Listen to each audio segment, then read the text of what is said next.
Hello student, मैं Dilip sir quantity surveying and valuation का 4th lecture आज पढ़ाने जा रहा हूँ।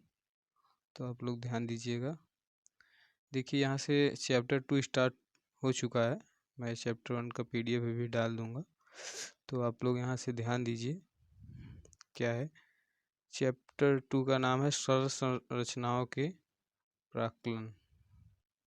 सरल संरचनाओं के प्राक्कलन यानी कि एस्टिमेट्स ऑफ सिंपल वर्क। ठीक है, यहाँ पे अब थोड़े थोड़े कार्यों का क्या किया जाएगा, एस्टिमेट बनाया जाएगा। जैसे आपका किसी दीवार का एस्टिमेट बनाना हुआ, ठीक, स्टेप्ड फाउंडेशन का एस्टिमेट बनाना हुआ।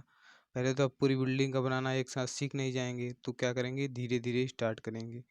क्या क्या है, आइए थोड़ी सी चर्चा करते हैं इसमें।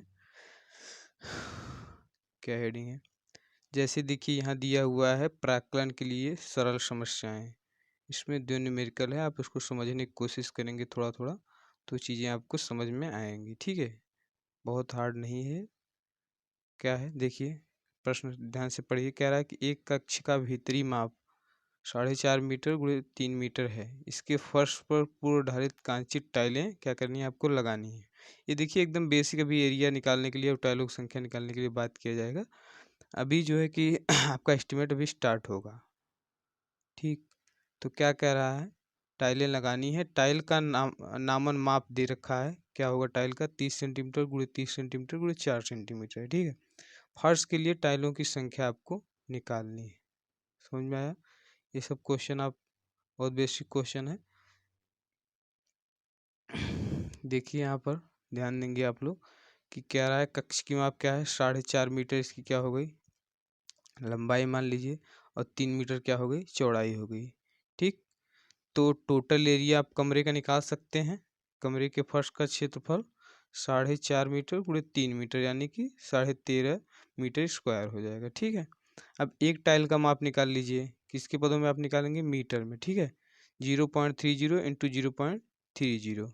ठीक है, एक टाइल का क्या करेंगे आप, एरिया निकाल लेंगे, क्योंकि यहाँ एरिया में बात हो रही है। ठीक है, तो क्या हो गया, 0.09 मीटर स्क्वायर। ठीक है, यहाँ इसकी मोटाई से कोई मतलब नहीं है। समझ में आ रहा है? नंबर ऑफ टाइल निकालनी है आपको, तो आप क्या करेंगे, एक टाइल का एरिया निकालेंगे। और ये जो 30 सेंटीमीटर था इसको मीटर में कन्वर्ट कर दिया, तो इसलिए क्या लिख लिया है, 0.30 मीटर। ठीक है, 1 मीटर में 100 सेंटीमीटर होता है, जानते हैं आप लोग।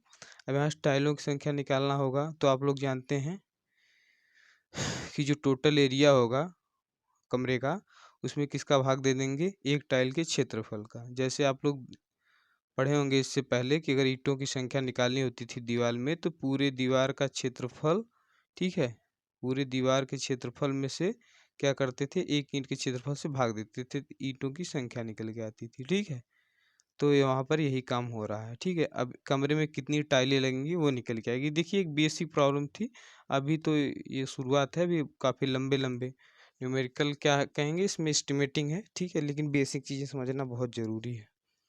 ठीक है, अब देखिए क्वेश्चन और देखिए न्यूमेरिकल क्या कह रहा है। एक आयताकार प्लाट का माप 60 मीटर × 30 मीटर है। ठीक है, आयताकार प्लाट का माप कितना है, 60 मीटर × 30 मीटर। इसके चारों ओर 1.5 मीटर ऊंची परिसर दीवार बनाने का प्रस्ताव है। सामने वाली दीवार में एक 4 मीटर क्या करना है, चौड़ा गेट रखा जाना है। यदि दीवार की प्रति मीटर लंबाई पर निर्माण व्यय कितना है, एक सेकेंड,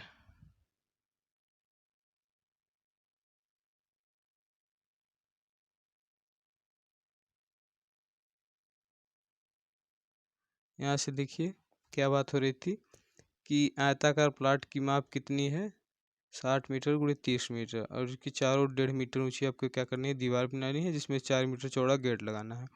प्रति मीटर लंबाई का निर्माण कार्य क्या कह रहा है, 2400 रुपये आता है। ठीक है, देख रहे हैं।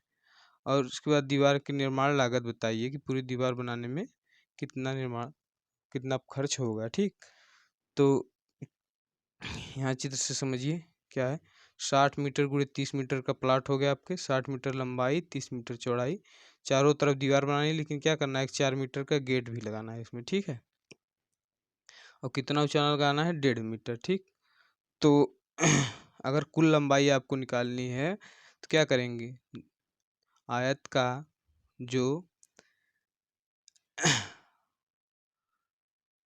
पहले कुल लंबाई निकालनी है तो क्या करेंगे, 2 × 60 + 30, या क्षेत्रफल अभी अभी बात होगी उसकी। पहले देखिए माइनस गेट की लंबाई, तो ये क्या हो जाएगी आपकी, कुल लंबाई किसकी निकल जाएगी, ये जो आयत बना है उसकी कुल लंबाई निकल जाएगी।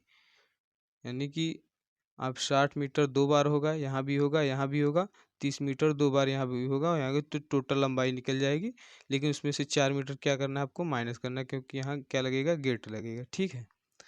और प्रति मीटर दीवार के निर्माण का ब्याज 24 रुपये है, तो टोटल लंबाई आ रहा है 176 मीटर, तो 176 × 24, ठीक है, वही क्या हो जाएगी आपकी, कितना निकल के आ रहा है, 42,000, क्या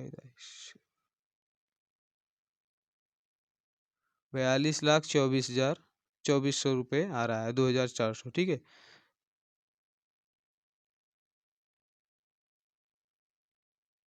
4,22,400, सॉरी यहाँ पर गलती हो गई, देख लीजिएगा,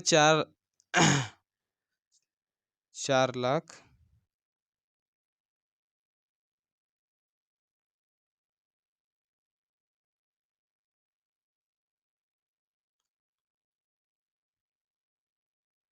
4,22,400, ठीक।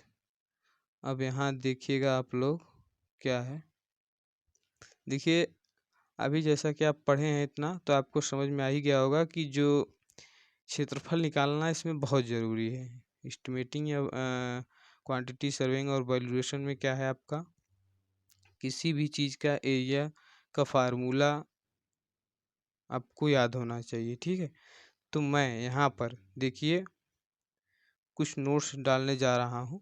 ठीक है, आपको अभी पीडीएफ भेज देता हूँ तुरंत लेक्चर के बाद ही, आप लोग तुरंत इसको एक पेज पे नोट्स बना लीजिए। ठीक है, सभी एरिया का क्या करना है, आपको नोट्स बनाना है। देखिए काफ़ी है, 3-4 पेज है। ठीक है, उसको बनाते चलिए। और एक लास्ट में ये भेज रहा हूँ कि कन्वर्टर, ठीक है, कन्वर्जन फैक्टर्स, इसको भी आप लोग क्या करेंगे, नोट करेंगे, क्योंकि इनके बिना काम चलने वाला है नहीं। ठीक है, लंबाई आपकी देखिए, जैसे कोई लंबाई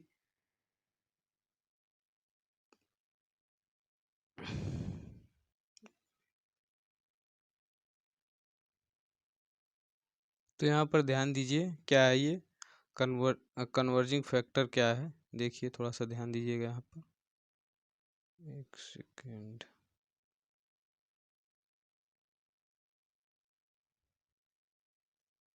कन्वर्जिंग फैक्टर्स, ठीक है, देखिए क्या है, ये लंबाई की बात हो रही है अभी। ठीक, देखिए आपका मीट्रिक यूनिट क्या है यहाँ पर, मिलीमीटर। ठीक है, और ये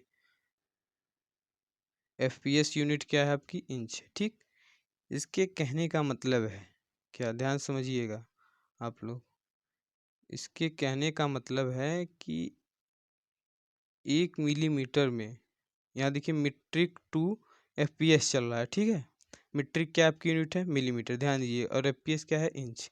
ठीक, यानी कि मीट्रिक टू एफपीएस चल रहा है, यानी कि मीट्रिक में 1 सेंटीमीटर आपका, अगर उसको इंच में बदलना चाहेंगे तो कितना होगा, 0.0394 इंच। समझ में आया, 1 मिलीमीटर बराबर कितना, 0.0394 इंच। ठीक, अब यहाँ देखिए उल्टा चलेगा, क्या कह रहा है, एफपीएस टू मीट्रिक, यानी कि 1 इंच में कितना सेंटीमीटर होगा, एफपीएस क्या है आपकी, इंच है, तो 1 इंच बराबर 25.4 mm होगा। ठीक है, क्या होगा, 25.4 मिलीमीटर। ठीक, वही चीज़ देखिए सेम यहाँ है, ये सेंटीमीटर है आपकी मीट्रिक यूनिट, और एफपीएस यूनिट क्या है, इंच है, यानी कि 1 सेंटीमीटर में, मीट्रिक टू देखिए एफपीएस चल रहा है, 1 सेंटीमीटर में कितना इंच होगा, इतना। ठीक, और 1 इंच में कितना सेंटीमीटर होगा, 2.54, जो बताया जा चुका है। ठीक है, कई बार। अब यही देखिए फुट की बात कर रहा है, यानी देखिए 1 फुट में सेंटीमीटर और फुट की बात कर रहा है। देखिए एफपीएस क्या है आपकी, सेंटीमीटर, मीट्रिक का क्या है, सेंटीमीटर, और एफपीएस क्या है, फुट है। तो यानी कि 1 सेंटीमीटर में इतना फुट होगा, ठीक है? और 1 फुट में कितना सेंटीमीटर होगा? इतना होगा, ठीक? इसको ध्यान समझ लीजिएगा और ये लेंथ के लिए फिर एरिया के लिए, ठीक है? यहाँ देखिए, ये सब एरिया के लिए है, ये आयतन के लिए है, ठीक? ये सब नोट कर लीजिएगा, बहुत ज़रूरी है। लीटर देखिए यहाँ पर लीटर है, गैलन है, ठीक है? लीटर है, लीटर पाउंड यहाँ नहीं चलता है, पाउंड बहुत ज़रूरी नहीं है। लेकिन जो ज़रूरी है आप लोग बना लेंगे, ग्राम का, केजी का, ठीक है? ये सब नोट्स ज़रूर बना लेंगे, क्योंकि इनके बिना काम चलने वाला नहीं, क्योंकि कई बार आपको पैमाने चेंज करने पड़ेंगे, ठीक है? अच्छा, आगे चलिए, देखिए कुछ आपको एरिया दिखा देते हैं। अभी इनका पीडीएफ जस्ट हम भेज देंगे। आप लोग क्या करिएगा, इनका नोट्स बना लीजिएगा। ये जो क्षेत्रफल है, एरिया है, यहाँ पर आप स्क्रीन थोड़ी सी सीधी कर लीजिए। जैसे देखिए क्षेत्रफल के आयतन के सूत्र दिया हुआ है, ठीक है? द्विमीय आकृतियों के, ठीक? ये देखिए त्रिभुज या समकोण त्रिभुज के एरिया कैसे निकालते हैं यहाँ पर, ठीक? कई चीज़ों के हैं, थोड़ा ये उल्टा हो गया है, लेकिन इसको मैं भेज दे रहा हूँ। आप लोग क्या करेंगे, स्क्रीनशॉट लेकर के या वैसे ही पीडीएफ के रूप में भेज दे रहा हूँ, स्क्रीनशॉट लेने की ज़रूरत नहीं है। तो आप लोग नोट्स बना लीजिएगा। देखिए यहाँ पर एरिया की बात हो रही है, किसकी? रेक्टेंगल की, ठीक है? हर एक चीज़ का एरिया इसमें दे दूंगा मैं। आप लोग ज़रूर से ज़रूर नोट्स बना लीजिए, ठीक है? क्योंकि इसके एरिया बिना काम चलने वाला नहीं है। तो